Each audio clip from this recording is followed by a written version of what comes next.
Hello, everybody, and we are live.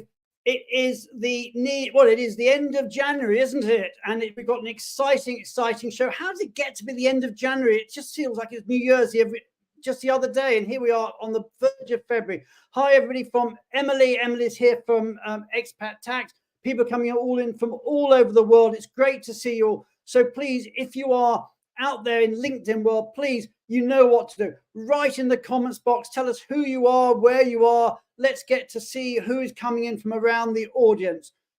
We've got such an important subject today. We're going to be talking about sustainability. Now, what is more important in the world of global mobility than, or indeed in all our corporate lives, our personal lives, and sustainability?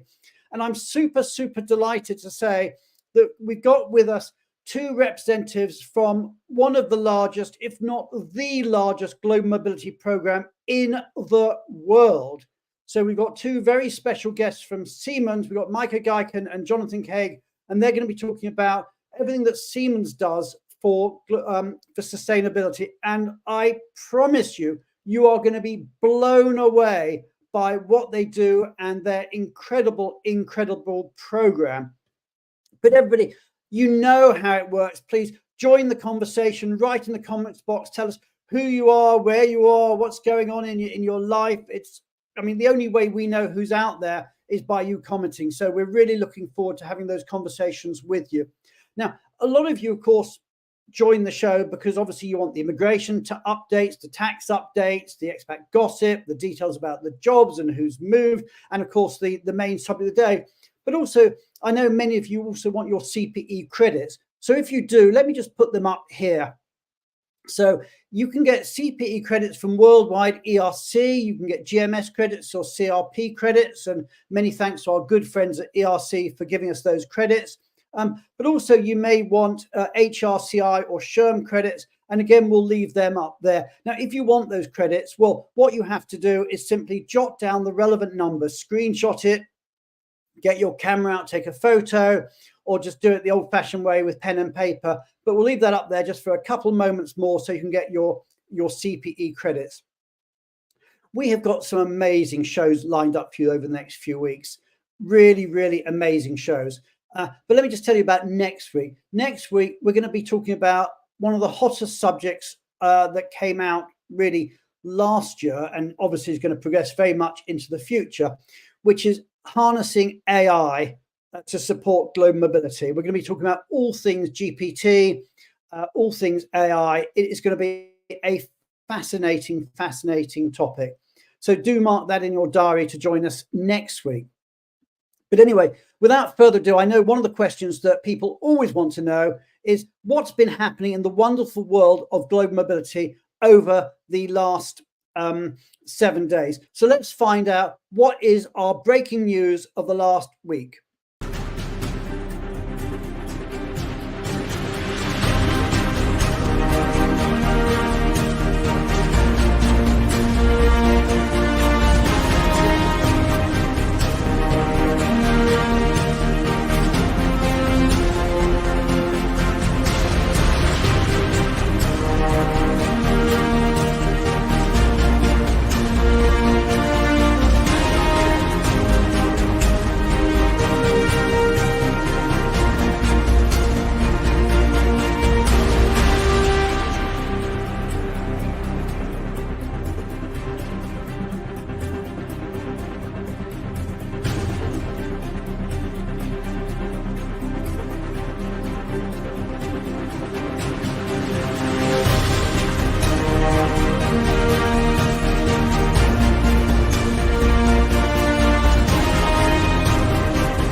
So what about that? Loads of new promotions, new appointments. Congratulations to everybody who's moved job, everyone who's been promoted. But also there's loads of jobs out there. So if you're looking, hopefully this service, helps. So feel free to apply to any of those jobs that you see out there. Now, similarly, if you know of a job, maybe you're hiring, then please let us know, and we'll try and give you that promotion. We'll try and promote your job opportunity out there. And also, if you've moved job or you've been promoted and you want to share it with the wonderful world of global mobility, again, drop us a line and we'll do what we can to promote it or to mention it on the show. Anyway, let's move on. Let's get into the bulk of the show. I'm delighted as ever to welcome onto the stage the wonderful Julia Onslow-Cole as we talk about the latest, this week's immigration update. So everybody, you know how it works. Hit the heart button, hit the like button, hit the applause button, and let's welcome onto the stage Julia Onslow-Cole.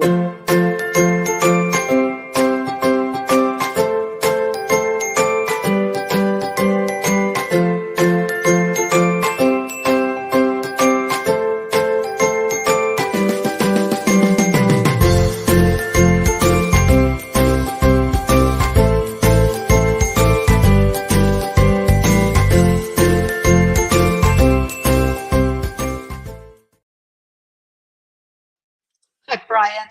Julia, hi. Now that looks like a different background today. So whereabouts in the world are you today? Oh, I'm in Europe today. I'm in France. Nice. Yes. And it's lovely to see Meike and Jonathan. Absolutely. We've got such a great show lined up. We've also got actually a survey we're going to tell people about. And we've got Carlin Jacobs from Expat Valley also in our green room. So an exciting, exciting day. So Julia, kick off. Tell us all about this week's immigration update. Well, it's great because I didn't really consult with Julie before, but it's wonderful that Julie and Jamie are going to talk about Middle East tax, because I was going to just pick out the new changes in Saudi Arabia. And since we're both doing tax and immigration in the same region, I thought I'd just really start with a bit of a geopolitical overview. And really, if you start with what's happening around the whole world, the economy is in a little bit of a downturn in the US, in Europe, and for China, we've seen this really halt in the growth. So it's having one of its slowest growths in years. And geopolitical tensions around the world are increasing. We're still seeing the shocks from the COVID-19 pandemic. Obviously, there's the Russia-Ukraine war, and that's persisting, and now a war in the Middle East. Energy and climate change continue to be politically polarizing issues, and cyber attacks are becoming more frequent and severe, and increasingly becoming used as a tool of statecraft. And then overlay that with all of the general elections, and we talked about that last week. This was the year of the general election, and we discussed that last week to say that half the world's population are going to be voting this year, which does create uncertainty.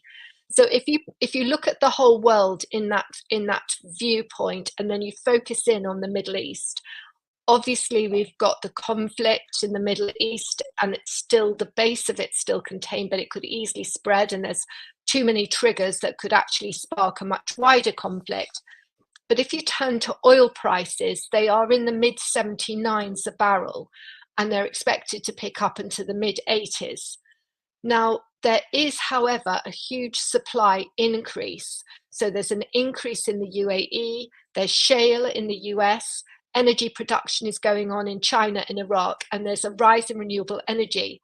So we're at a tipping point, which really is being shown out in the forecasts of consumption, which they think will start to decline in about 2027 to 29. And then oil prices over those next 3 years could go as low as $55 a barrel. Now, all of this is really important because in the Middle East, governments are really set on diversification of their oil-based economies, and this is a project and a way forward that is even more important than before, and that is also impacted by the deceleration in gas prices, which spiked after the war in Ukraine started. So Saudi and the UAE have a solid outlook with solid underlying fundamentals, and their diversification programs have been very successful.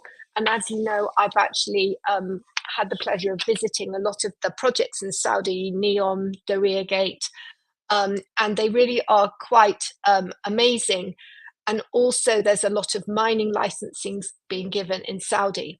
Now, the two things I wanted to touch on today, which is the regional headquarters in Saudi and these new immigration categories, are all part of the diversification and underlying the growth.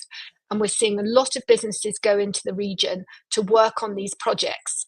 Now, unless you have your regional headquarters set up in Saudi, you will not be allowed to be awarded very big government contracts. So this is the huge carrot for businesses that are operating in that region. And one of the things that you must do for your regional headquarters is show that you have 2 subsidiaries in different countries outside of Saudi. And then you must set up your regional headquarters in Saudi, but it cannot be a revenue commercial generating operation. And Jamie might touch on this when he talks about the taxes, but everyone and all the clients were asking, do you get tax relief if you set up your regional headquarters? And the initial answer was no, but very recently they did, the Saudi government announced enormous 30-year tax breaks. So there's another incentive, and there's immigration incentives as well. And then on top of this regional headquarters project, which companies do benefit a lot from, we have seen recently announced these 5 new premium residency categories in Saudi. So they're really quite exciting. They're for special talent, for entrepreneurs, for people who are buying property in Saudi. And these, what's quite exceptional and very exceptional when you compare it to the UAE and Oman and Bahrain, is that these all lead to permanent residence, which is something that is really quite new. So that's my 4-minute summary of where we are in the Middle East. Thank you. That's so helpful. And of course, it's fascinating how you've put it in that context, that the dependency on oil is such, or is becoming less important or less relevant. So they're having to diversify out into other areas, and that in turn is impacting mobility and impacting visas, etc. So fascinating take from the macro level down to the day-to-day level. So really appreciate that as ever, Julia. So we're going to carry on now with a Middle Eastern theme, and I'm delighted to say that we've got 2 colleagues from Vialto coming on, Julie Barron as ever, and her colleague Jami Mustafa, who are going to be talking about mobility tax, specifically with a Middle Eastern theme to it. So everybody, you know how it works. Hit the heart button, hit the like button, hit the applause button. Let's say a big thank you to Julia Onslow-Cole, and let's welcome onto the stage the wonderful Julie Barron, and for the very first time, her colleague Jami Mustafa.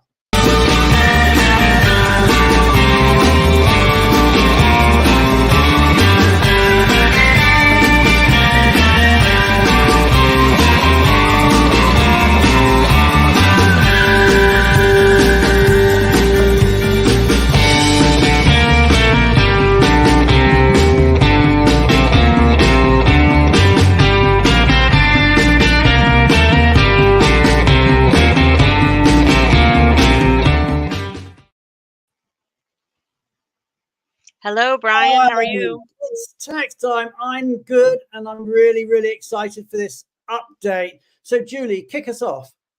All right. So today I have my colleague Jami, who is from our Middle East group, and he's going to take us on a little tour of the Middle East and hit on 3 countries, I think, that are having some tax changes. So over to you, Jami. Perfect. Thank you so much. And hello. Who would have thought we'd be diving into GCC or Middle East when you're talking about taxes from a region which everyone says, no taxes, this is where you have to go, to things changing a lot. But again, we're still in good days, still things are doing well. Like Julia said, the oil price has still not gone too low for taxes to come significantly. However, it's been a roller coaster over here when you consider how wild the tax world has been lately in the region, with UAE introducing corporate tax last year. Then, like what Julia mentioned again, firms getting 30 years tax exemption for having their regional headquarters in Saudi, rumors of income tax coming in Oman, and possibility of VAT coming in Qatar this year. So again, as Julie mentioned, I'll be covering 3 areas today: corporate tax in the UAE, general income tax across GCC, and recent hot off the press updates about Bahrain. All in less than magical Brian special 4 minutes. But I think I've already lost 30 seconds there. So let me just deep dive into how the corporate tax in the UAE. So when you speak about corporate tax in the UAE, it came into effect on 1st of June 2023, which is last year. The good news is employment income is still exempt. So the tax applies only to companies getting income and profits within the UAE. So business owners who are subject to corporate tax would be if their turnover is over AED 1 million. And for business profit, which exceeds 375,000 AED, which is about $100,000, and it's a nominal rate about 9%. Anything less than 375,000, there's no taxes. So they're still trying to be nice, trying to have more businesses come in. So it's still early days. Initially, the rule was, okay, we won't tax free zone, we'll only tax mainland, etc. But now they've just gone, okay, we're just going to tax everyone. Good news on the other side, personal income from investment and real estate remains exempt from corporate tax. From a global mobility world, permanent establishment comes in place. So before, you could come, do whatever you want, but now it could be more expensive when you work in Dubai. So just be careful, that's something to be aware of. Moving on, as Julia mentioned about how the government is looking at diversifying their income and looking at non-oil revenue, which is why they're looking at introducing income tax. Speaking of that, Oman was supposed to introduce income tax in 2023, moved across to 2024, because again, the oil price is still doing decent. So then they have still not officially announced, so it still could move. So there's no official news about when it's going to be introduced, but for now, it's still no income tax in Oman. Saudi and UAE, a couple of weeks back or early this week, they announced they have no plans on introducing income tax. Something which is hot of the press in Bahrain, remittance tax was very much under discussion, and they were looking at, okay, we're going to introduce remittance tax. It passed through a lot of laws. It went to the parliament. It got rejected early this week, saying this is just encouraging illegal form of sending money across. And because the way they proposed it was more of an employer obligation than an employee obligation, so that got thrown off. Again, end of service benefit is another one, which is social security related, where non-Bahraini nationals have to contribute to employers have to contribute on behalf of non-Bahraini nationals towards a social security contribution. That's a certain percentage, which is coming in place from March onwards. This was announced late last year, but there's more official announcement coming soon. Brian, how am I doing on time? Am I there or do I? There, no, and that's an amazing update, and so much information packed into such a tiny segment. But that's the nature of this show. We are fast-paced, and we've got another segment coming up just now. We've got a survey that we think is going to be of interest to lots of people in the industry. So we're going to say goodbye to you, Jamie, and to you, Julia. So everybody hit the heart button, hit the like button, hit the applause button as we say goodbye to Jamie, goodbye to Julie, and we're going to welcome to the stage the wonderful Carlin Jacobs from Expat Valley. Now, Carlin, you've got a really important survey that you've just launched that we're trying to encourage people to take part in. So tell us about the survey. Yeah, thank you, Brian. So thank you for giving me a couple minutes and talk about the 2023 Family Relocation Experience Survey. As you know from last time that I was on your show, we are all about supporting organizations with making their global mobility programs more family-friendly, offering more extensive relocation support to families. And one of the most heard arguments that we were getting back from global mobility specialists is that they were lacking the data to even build a business case. So they had the anecdotal evidence. Everybody could tell at least one story, typically more about families struggling through a lack of support, but they weren't able to actually quantify what in their program was working well and what could use more improvement. And that's something that we figured we could help with. So what we did is we developed a standardized survey, which is quick and easy to implement for global mobility professionals. All they have to do is go to the link, which is in the bottom of the screen, fill out the employer side of the survey, and what they'll get from us is a dedicated organization-specific link, which they can use to send to their organization's employees. By them sending the link, we also make sure that the survey is GDPR compliant. And then by early March, they'll hear from us what their employee feedback was towards the family relocation experience.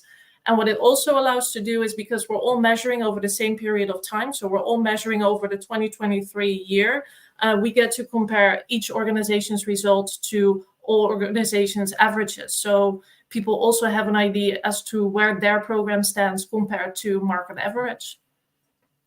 I think that's a great idea for a survey. We do lots of surveys, different types. I know some people are inundated with surveys, but a survey on the family relocation experience, I think, is something new and actually quite important. So all credit to you guys for coming up with it.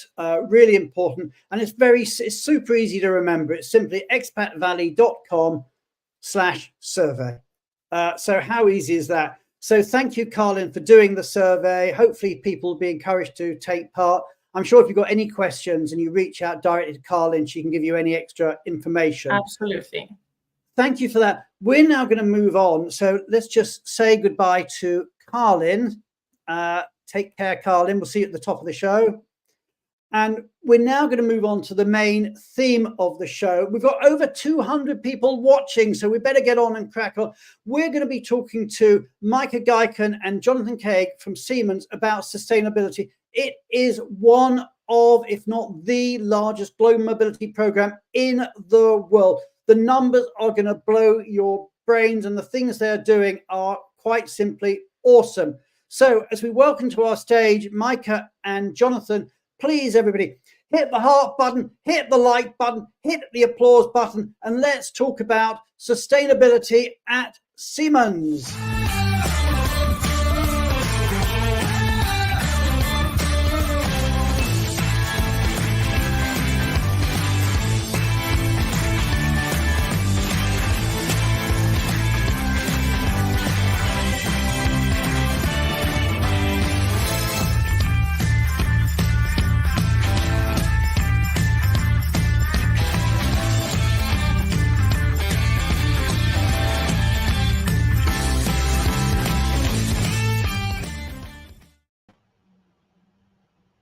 Hello, Brian. Hey, Meike. Hey, Jonathan. How are you doing? Great. Thanks for having us here in the show. And Jonathan, I think you're on mute, actually, Jonathan, but hope we get you off mute. Oh, no, don't tell me he's frozen. Oh, no. Right. Tally will sort that out backstage. We'll carry that on in a moment. It's these little things that are sent to try. Yes. Meike, we'll start with you. I mean, tell us. I mean, it's sustainability at Siemens. I mean, I know that I was looking on your sort of Siemens website, and it's in your corporate DNA, isn't it? So tell us a little bit about, the big picture, sustainability at Siemens in the broader sense. Yeah. And should I start? What is my global framework role, or should I just deep dive into this? A bit about Siemens. Yeah, absolutely. Yeah. Okay. So on the Siemens side, I think I would like to start with a quote from our chief sustainability officer, Judith, and she was saying sustainability is in our very DNA, and it's not an option anymore. It's not optional. It's a business imperative. So I think for Siemens, we seek to embed the sustainability seed into all of our work and all what we do. And the aim is to transform our operations. And I think it needs to have a heavy transformation in all we do, our own service, also the topics with our providers, with our customers. And so the story of sustainability started quite early, already in 2011, where we started to kick off in Siemens a global guideline on sustainability. But I think just a guideline is just a paper. It needs to go live. It needs to evolve. And therefore, in addition, we try to, at Siemens, put a framework up that's called Degree. And hi, Jonathan. Happy to have you. Apologies for that. I had a technical breakdown just as we were going live there. So it's show business. It's show business. We'll find a way of, the show must go on and all that. And sure. So, Jonathan, it's great to see you here. So, Meike, you were telling us a bit about mobility. Sorry, you told me about the big picture. You were telling us about Siemens itself. Tell us a bit about your role, your job title, because you've got a title that I must admit I've not come across before. So tell us a bit about your role. Yeah. So Global Framework is part of the Siemens Global Mobility team, and we are kind of the glue between operations and HR, taking care about the global mobility guidelines, the compliance efforts in that piece, taking care about immigration and international labor law, and being the glue also towards the tax departments. And that's meaning Global Framework in that part. And Johnson is happy to have him in my team. Okay. You're based in Munich, Meike. Yes. And Jonathan, tell us a bit about yourself. Sure, yeah. I mean, as Meike mentioned, I'm in the Global Framework team for Siemens, and I've been with Siemens now 5 years, originally being based in Costa Rica, and then made the transition to the Czech Republic in around about 2021. I'm not Czech, as you can probably tell, but we do have a big service center here in Prague, so we made the move to Europe a few years ago. And yeah, I mean, I was previously based in sub-Saharan Africa in different capacities. I was working a little bit more in freight forwarding and operations. So have lived in Equatorial Guinea, in West Africa, and also in Mozambique for almost a decade. I was there 6 years in Mozambique and the rest of the time in Equatorial Guinea. So yeah, it's sort of global mobility. I've lived a lot abroad most of my life, so it kind of feels like it's coursing through my veins more than anything else. Okay, and just give us an idea of the size and scale of Siemens, the organization, and Siemens as it comes to in mobility, just so people know. I was saying it's one of the largest programs in the world, but just throw out some numbers, Meike. Yeah, so numbers are over 207,000 business trips we are initiating each year, and from 7,000 trips or moves a year. I mean, that is mind-blowing. Yeah, and it comes from 102 countries outbound to 197 countries inbound by about 79,000 employees. So there are people that are doing it not only once. So that's the business trip area. Then we have international long-term assignments, about actively 800 approximately, that we are taking care of. And then we have a foreign local hire support that is about 1,300 requests per year. And then the new kind of topic that comes on the plate is the international remote work. So we are also supporting over 270,000 requests per last fiscal year on international remote work as well. And how are we doing that? 320 people in GMM taking care about those requests. I mean, hang on. I mean, let's just see some of them, because I mean, I talk to people on this show and they're saying their mobility team is, 2 people, 3 people, 5 people. Sometimes people say it's just them, but this is a massive team. It's not surprising you've got, with 207,000 moves, and this is presumably not all of them. What are we seeing here? We see the last get together last year in the summer for all the global roles we had, like my team, operational teams on global topics from all over the world, from Czech Republic, India, Germany, US, and they came together for a couple of days, strategically aligning, meeting customers, and that was great because it was the first time ever, kind of after COVID also, that we made the chance to meet together. Right. These are not members of your team, I'm guessing. What are we seeing here? No. This is a picture I took in Munich in our offices there. In the summer, we have 3 sheeps there, and they are cleaning the grass around there instead of cutting it with a machine. So they're really, people love to go there. Really? Yeah, talk about sustainability and being green. So you don't have people going around with sort of lawnmowers and things. You just have sheep roaming around the Siemens campus. Yes. That's lovely. Do you have names? Actually, I think they have names. I'm sorry, I have not prepared them, and I don't know if they will. The same will become next year again or this year. But I will try to find out the names. Well, I think maybe we ought to run a competition. Name a Siemens sheep. So let's move on. I mean, it is just extraordinary, the program you have. As I said, it's got to be one of the very largest in the world, and as you say, the complexity as well, because you said you're going from 102 countries to 190 countries. I mean, you're talking about majorly complex programs. But I want to move on because this show's all about sustainability, and I know that one of the things you guys talk about, and this is like coming from the CEO level down, is what you call the degree framework for sustainability. So maybe, Jonathan, can you just tell us a bit about what degree is? I know it stands for something. So tell us a bit about what degree is. Yeah, for sure. So I think Meike already sort of alluded to the fact that sustainability has really been something of a core to Siemens over a number of years. But there was always a sort of need to approach sustainability in a more kind of strategic standpoint. Being able to allow our companies to, our organizations to be able to approach sustainability with directive goals and so on. So the degree framework was ultimately created in around about 2021, and it did exactly that.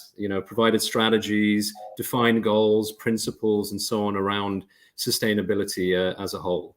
So there was just a flash of a diagram there. There we go. Yeah. Here we go. So I can see it spells out. You've got. Tell us about them all. I can see decarbonization, employability, ethics, government. So I've done that wrong, haven't I? Decarbonization, ethics, governance, resource efficiency, equity, and employability. Yeah. Tell us what those words mean in Siemens terms. No, of course, yeah. So I think the way that I like to look at the degree framework is each individual letter of degree constitutes a sustainability pillar. Ultimately, a pillar that we can follow and then sort of put in place from an overall organizational standpoint. But you can see that D is for decarbonization, and that's ultimately supporting our fight against global warming. So we're all in this fight together. I think we all are trying to better the world from an environmental standpoint. So the D is the opportunity to reduce CO2 temperature levels by 1.5 degrees by 2030 is ultimately the target that Siemens has put on ourselves. So that's the D, and then we have the ethics, which is the next E on the right there.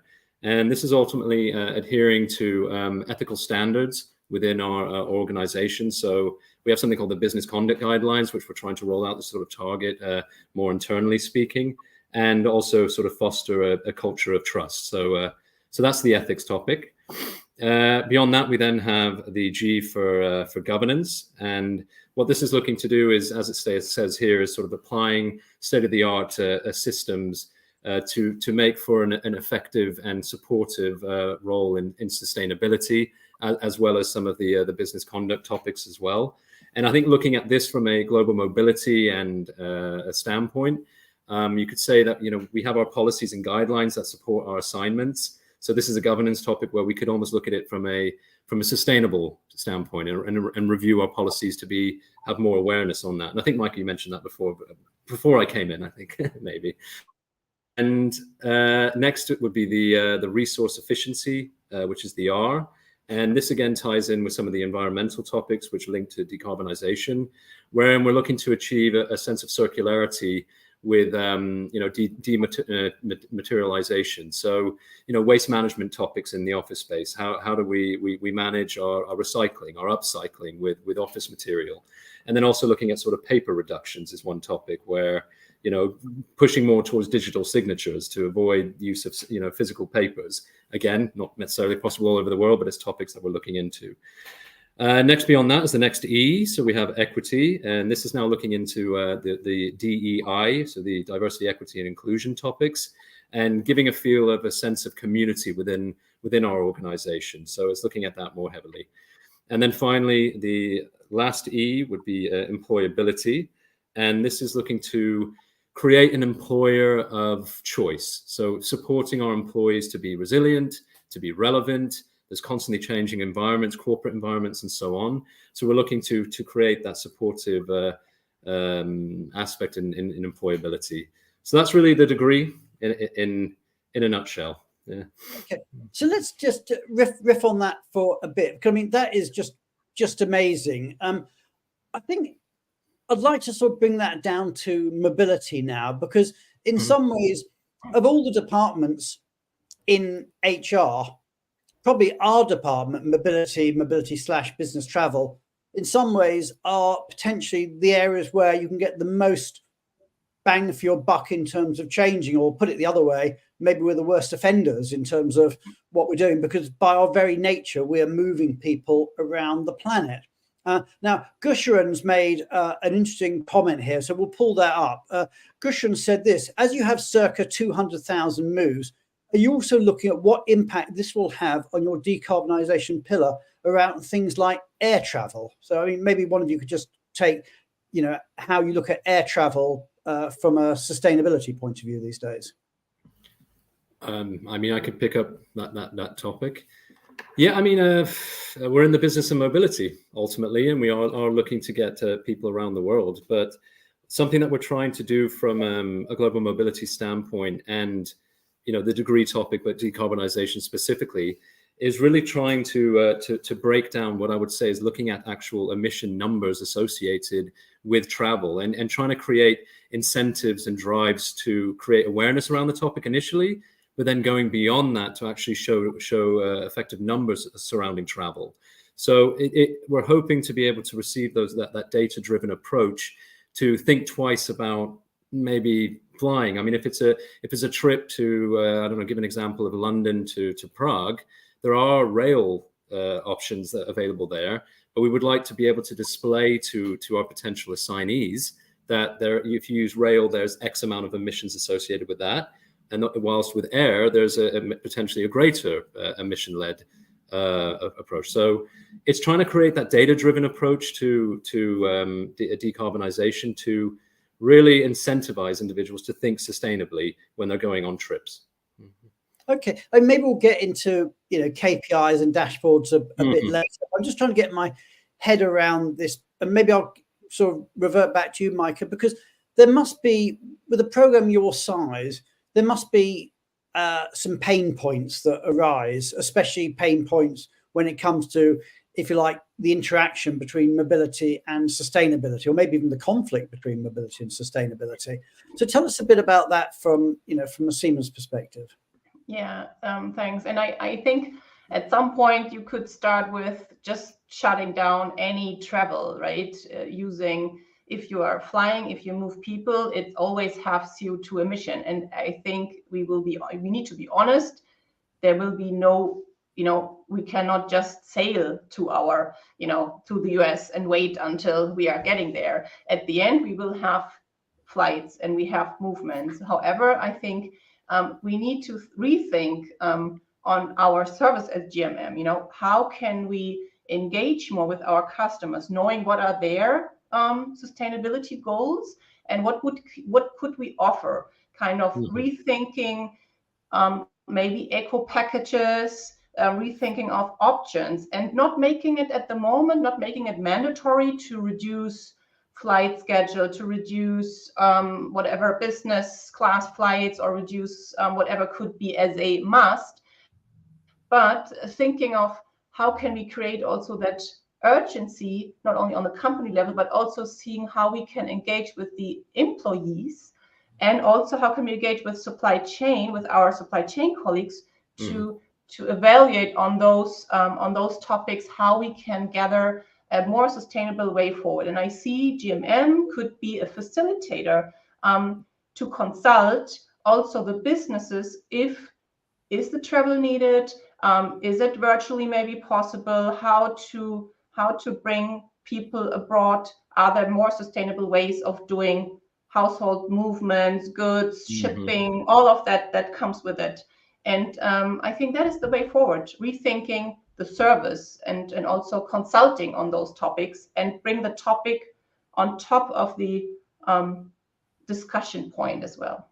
We're getting some questions coming in and comments. And I'll just take one of them first of all. From Monica. Monica says, how is the remoted environment being maximised to drive sustainability and eliminate some of the need for travel? And let me put a bit of that in context. Of course, when COVID came along, it was great for, in one sense, it was great for sustainability because there was no business trips. Everybody was working, at home. And obviously, carbon footprints went down massively. In fact, all footprints went down massively as everybody stayed at home. Then people started working remotely, but then a lot of companies have now started turning around and saying, actually, we want you back in the office. And, and I keep seeing news stories about different companies saying, we want you back. Where is Siemens on that in terms of that remoted environment? And to what extent, in terms of mobility, are you saying, well, actually, is your trip really necessary? Could you do it virtually? Did you need to do it at all, et cetera, et cetera?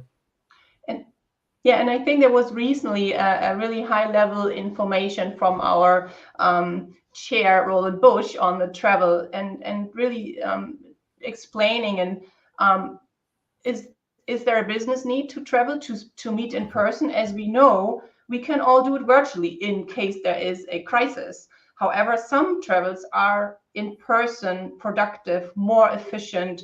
It's good to connect at some point, but also thinking maybe not all meetings are relevant anymore to be on site because we can do that virtually. So there's a clear top-down communication on rethinking everybody within Siemens.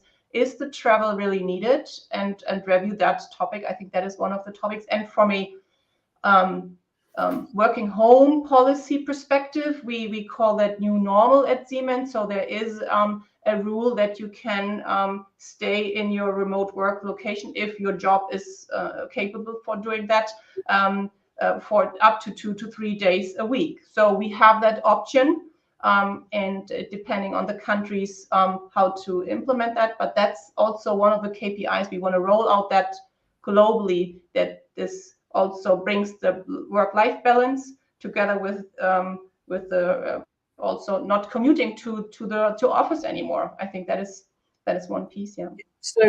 So Siemens has embraced hybrid working, if you like, and it's not one of those companies that's trying to push people back into the office. I'd be quite interested to ask the audience, if you're willing to share, is tell us a bit about your organization. Are you in an organization that is sort of encouraging people back into the office, or are you as an organization sort of happy to have hybrid working or work from home? And has it been looked at not through the lens of productivity or cost or anything, but through the lens of sustainability? Because that's obviously the angle that we're talking about. But let me just stick with sustainability as we carry on, because another comment that came in was sustainability around vendors. And I know that's very much something that we've got on our topic. Gushran said sustainability around vendors as well is a great way to boost the ESG initiative. And we're going to be talking about that a bit more in a moment. But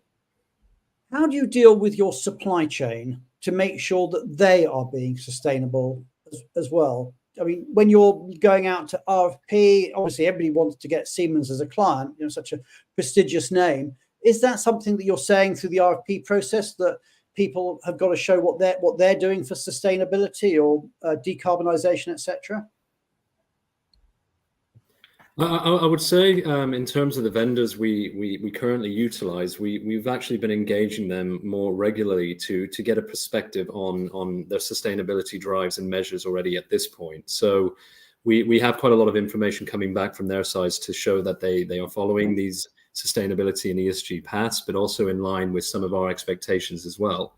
I would say from an RFP perspective, that's something that will mostly be integrated into our request, just to make sure that they are in line with some of the more important environmental topics, or even beyond that, the DEI topics or inclusion topics as well. So, like I said, we've engaged our current providers who are providing us some information surrounding that. And I think in the future, that will be something a little bit more integrated into the way that we choose our providers going forward. And I think the comment was just there about how can we really engage with those providers. I think our global providers need to be aware about our KPIs, what we want to achieve. And then this needs to be transported into their DNA and saying, how could you contribute to our goals, and also what are your goals, and then exchange and helping each other, because it's not just putting it into the KPIs and then that's it. It's a constant exchange with the providers and trying also to help them. How can they improve their sustainability reporting also, because it might have impact for them as well if they embrace that kind of topic in their company at that point. So sustainability, in the Siemens degree framework is a very broad concept. And I'd like to touch on some of the other areas. We talked a bit about, the decarbonization aspects in there, and some of the green aspects. Maybe we can get back to that in a moment. But there's also other areas as well. There's, ethics was there, and it was just so wonderful to see ethics up there. So tell us what, in your organization, you would mean by, and I'll just come up with the phrase, ethical mobility. Is there such a thing? Ethics and mobility? How would you be putting that together as a concept? No, for sure. I think there is a link between ethics and mobility. And I think maybe just to give you a feel of how we've kind of approached the degree framework from a global mobility standpoint, we really put together a specific project called Degree at Global Mobility, where we took the framework and we tried to condense and combine certain topics to be more supportive with the different sustainability things that are going on. And when it comes to the ethics topic, we ultimately combined the ethics, employability, and the equity letters into one combined group to be able to tackle it a little bit more head on. So I have a few examples of some things we're looking into, but I just wanted to gauge expectations that ethics and employability and equity is something that we see as really one topic within global mobility. So I'd say all the E's together. The triple E's. We actually call it the triple E's. So it can be confused with triple E, but so tell us, exactly. So tell us about triple E's mobility. Sounds good. Yeah.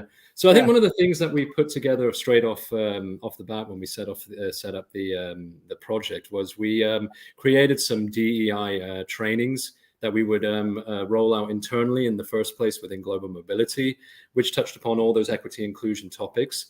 That sort of commenced in early 2023 and it ran throughout the whole of the year. And it wasn't a mandatory topic. We allocated it to our colleagues via our learning tool. It wasn't mandatory, but we did notice by the end of the year that there was a huge uptake and a huge interest in it. So that already showed that there was it's something that we want to consider within our organization. So we are now going into, I would say, phase 2 of these trainings in order to maintain the drive in diversity and inclusion topics, and now rolling it out, beyond GMM or global mobility and into our organization. So we're expanding it more into our company going forward. And I think that's important from an equity and even an employability topic. It's sort of making an employer of choice. So that's one big success story we had in terms of training. One other topic that we're looking to engage on a training element is this is something to support our customers or assignees potentially going forward, wherein we have the intercultural topic. So if you have an individual traveling to a country that they may or may not have good awareness of the culture, cultural differences and so on, we want to leverage digital tools and apps and web-based platforms to provide intercultural trainings going forward. So that looks at cultural trainings, that looks at neurodivergencies, psychological safety, all those kind of topics. And the idea we have is ultimately to provide a quiz prior to an assignment starting, wherein you can gauge levels of how you are in terms of cultural sensitivities, neurodivergencies, and so on, and you get a score. And then during your assignment, you can then conduct some trainings. You can go into the platform and improve on certain topics that you feel that you want to improve on. And then at the end of your assignment, you can conduct another quiz, the exact same quiz as the beginning of the assignment, and then see where you've evolved in terms of cultural sensitivities. And we're looking into this. This is something that we thought could be quite useful to our assignees, and it touches upon that more equitable topic going forward. This is something you're developing in-house, or are you working with somebody on that?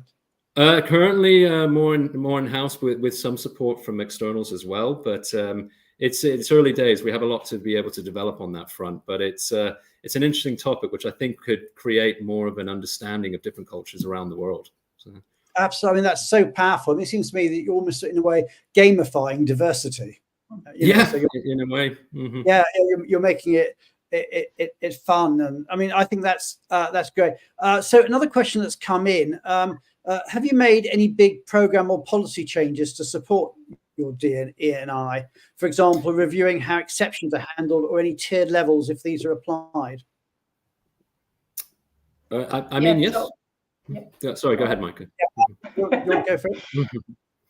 So I think we our global guideline, and that is also the leading piece then towards the country guidelines, has a DEI review done. So we have like specifically like wording phrases is all in alignment with all these requirements. But now we are coming into the point of also looking into like spousal support, how we can embrace that even more on the topic, and trying to avoid as much exceptions but we see, according to the exceptions, that we might need to adapt in the course of this year to be a little bit more flexible on some of the topics. Yeah. Mm-hmm. Okay, so tell us a bit more about, actually, no, let's just say that comment from Anna. Let's just bring that one back up. She said, sounds like a great idea. Building on cultural agility can make a difference on the employee/family experience and the effectiveness of the assignment. And then we've got another comment coming in. Sorry, comments coming in thick and fast. Let's take the comment from Cheryl as well, from Cheryl Young. So that says, from your data-driven approach, how would you describe the diversity of your assignee population, the range of backgrounds and experiences represented? I mean, I know the answer is always going to be there's more we can do, but where would you position yourself on that sort of scale? There's really more that we can do. Like, we have all the data available in-house, and now we're going to see the facts, and then see what measures do we want. And also, it's also a topic of, do we want to have top-down measures to really force something, or more coming from, as Jonathan was mentioning, a little bit more from the how to engage that this will change. Because if you just put top-down, it will not happen. It needs to come from the whole community overall. And I think we should be we could be much better in bringing that into the guidelines. But the guideline is just one little piece of the whole story. And tell us a bit about the KPIs and the dashboard. So, obviously it's important to measure, but Meike, maybe just tell us a bit about how you are actually measuring it. So from I think in the sustainability report that is also available online, so everybody can kind of Google it. We have our KPIs published every year. Yeah, here we go. And also how the progress is going, and also what is in each of the degree letters and in the KPIs.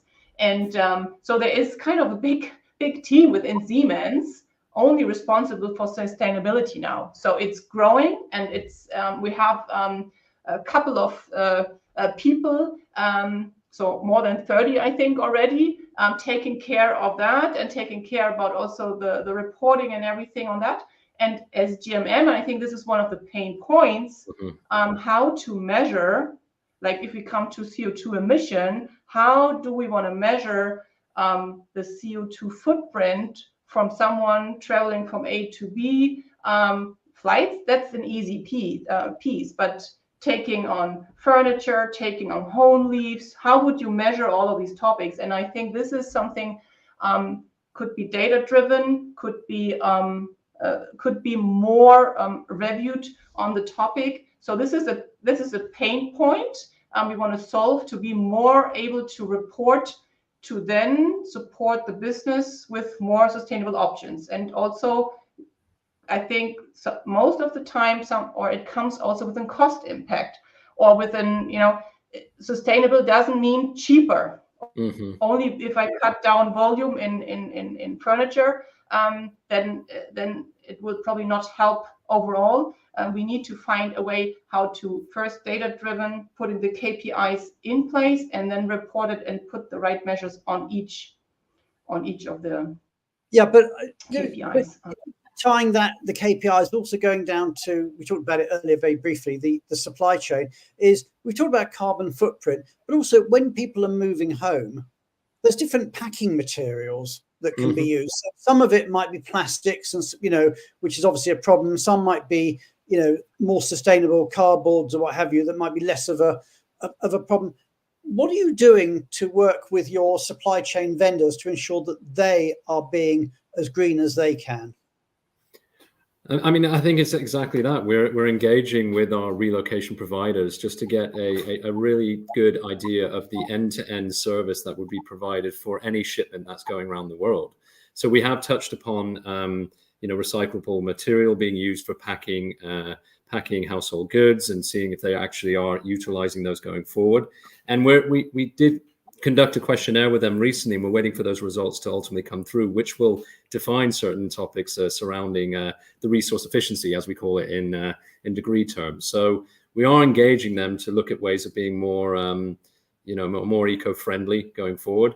And we're also, just to sort of touch upon what Meike mentioned before, trying to engage to get more heavy information on the data surrounding freight, the data surrounding air freight, sea freight, rail freight, whatever freight there may be that's during that routing, to be able to provide that data-driven approach to, incentivizing an assignee to choose rail over air, if they don't have any time constraints. So I think there's the material topic, which we're definitely looking into, but we're also looking to really display, associated with freight, exactly how, an end-to-end assignment lifecycle could be as sustainable with data backing that up.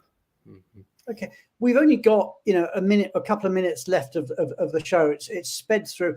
But what advice, sort of a last minute question, if you've got someone out there in another company who's looking at putting in some level of sustainability initiative into their mobility program, first of all, would it be okay if they reached out to you to pick your brains? But secondly, what sort of one sentence advice would you give somebody looking at putting sustainability into their own mobility program? I think one important message, I think, is in the global mobility family. Let's say we all have the same topics, we all have the same questions from the corporate perspective, also from the relocation providers. So I would really engage in saying, can we have more exchange on our own needs that we want to solve globally, right? So I'm happy that if colleagues are reaching out and brainstorming, benchmarking, and also learning from each other what we can embrace better on each of the topics. But I think one major topic is not only to find a paper that says all the KPIs, that says it, but find a way how to bring that into your organization is key. If people don't see the impact of the topic and the urgency, it will just be a paper without any movement on the topic. Mm-hmm. Absolutely. So what I'm going to do now, I'm just going to bring our other guests back onto the show. So I'm going to bring on Julie Onslow-Cole. I'm going to bring Julie. I'll bring, actually, Jamie, your camera off, but I'll bring you on in a second. There we go. I've got Jamie, and I've got Tally, and I've got Carlin. So all our guests are back with us. Hopefully I haven't forgotten anybody in what's been a massive show today. A lot of information there. Thank you so much to Julie Onslow-Cole for that wonderful immigration update, to Julie and to Jamie for that awesome tax update, to Carlin telling us about that important survey, and we encourage everybody to take part in that, and especially to Meike and to Jonathan for sharing with us what is going on with Siemens and your degree work and everything you're doing regarding sustainability. That's the end of our show. We are back next week when we're going to be talking about harnessing AI in global mobility, which is a really, really important subject. So everybody, if you haven't done it already, mark your calendar, make sure you join us same time next week for a really important show. I'm Brian Friedman. This is The View from the Top. Thank you all for listening, and we'll see you all again this time next week. Take care, everybody. Thank you. Goodbye. Thank you.